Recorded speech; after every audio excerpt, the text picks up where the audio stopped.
Feels like you're watching an 80s movie that you've never heard of before on AMC with your dad, and your dad is Stephen King, and he's just telling like weird jokes, in the commercials. Happy New Year. I am drinking the cheapest bottle of champagne they had at the store. I read Stephen King's The Drawing of the Three. Oh boy. I was not prepared. I know everyone says that the series doesn't really get started until Drawing of the Three, but I didn't really believe them until I read this. The Gunslinger, you can check out my review.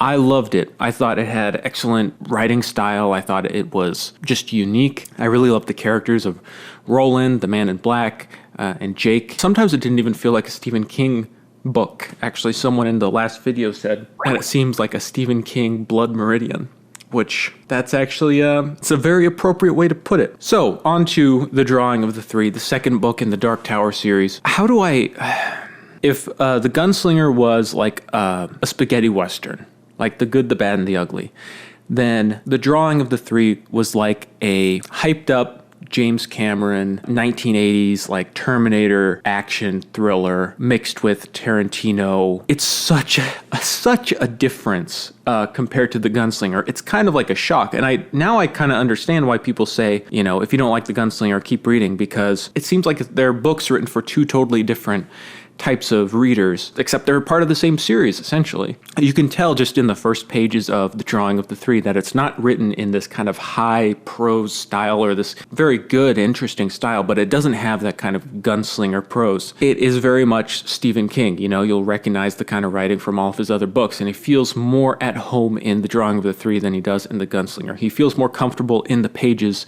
in his skin, than he does in The Gunslinger. I knew nothing about this book coming in, so I thought, okay, we'll have The Drawing of the Three. At the end of The Gunslinger, we're told there's going to be 3 doors that Roland will open. He'll draw 3 people from other worlds. So I think, okay, we'll open the 3 doors, and then we'll have an adventure afterwards. No, this book is just opening the doors, and it is a process. There's rarely any gaps in time. It's just, we've got to get to this next point. And in that sense, it reminds me a lot of 70s, 80s action movies, just kind of gritty and tough. Also, really funny. There's a lot of really funny scenes in this book, but I'll get into that later. So this is basically just going to be the first half, which is no spoilers. In the second half, I'll kind of go step by step through the book, talk about spoilers, etc. So, first impressions. Yes, I loved this. I would put it up with The Gunslinger in terms of quality and enjoyment. It took me probably 2 days to read it because I didn't want to put it down. It's not too long. It's probably twice as long as The Gunslinger. I sped right through it because there's really no breaks in the story. It starts off with a bad situation,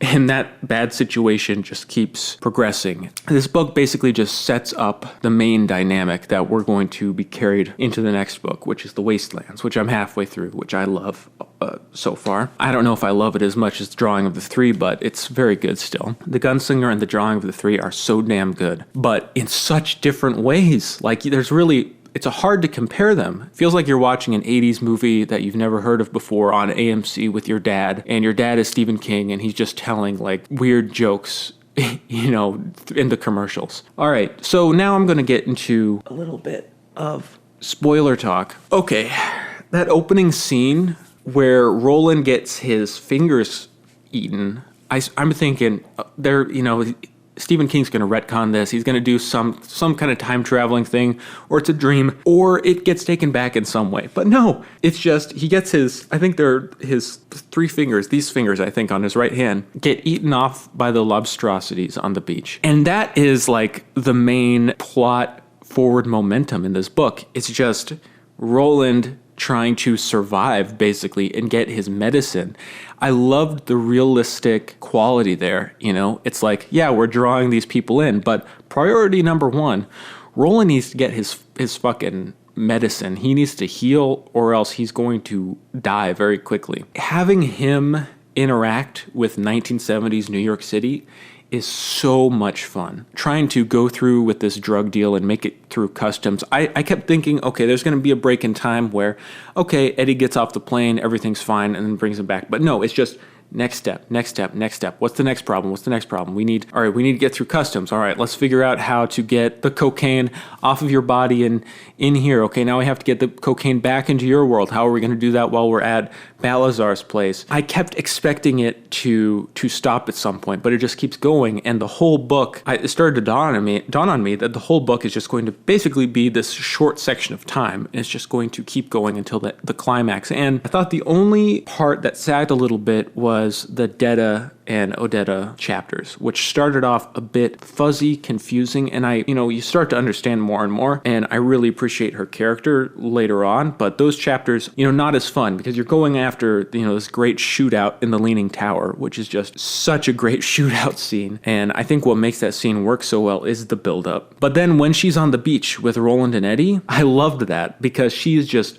raising hell for them. One thing that I thought was a bit annoying was how Eddie just falls in love with Odetta very quickly. I kind of was like, well, it's the Ka thing, they're meant to be together or whatever, I don't know. So it was okay, but it just seemed a little fast. The whole book is basically just Roland and Eddie trying to, and Susanna trying to get up a fucking beach. It's so entertaining to read. Stephen King is able to draw us into the details, and each new detail is like, there's a problem, there's another problem, how are we going to solve these problems and get to the next stage? And there's so much drama between Eddie and Roland that is so fun and funny. They're having so many problems with each other. And then, of course, there's like this perfect climax that builds where Roland is in control of Jack, the serial killer, using Jack like the Terminator, like just raising hell. The action set piece, like it's just action set piece after action set piece in this book. And I see why this is such a favorite in the series, because it's so fun. Even though The Wastelands is good so far, I really like it. It's just, there's nothing can compare to this kind of in-your-face, relentless storm of chaos. Overall, this series continues to blow me away and interest me. I just feel this urge to complete the series as fast as possible. I don't know if that urge will stay with me when I get into the longer books later on, but right now, I can't see myself reading anything else for a while. So what else can I say except, I don't really do ratings, but I would give this a super high rating along with The Gunslinger.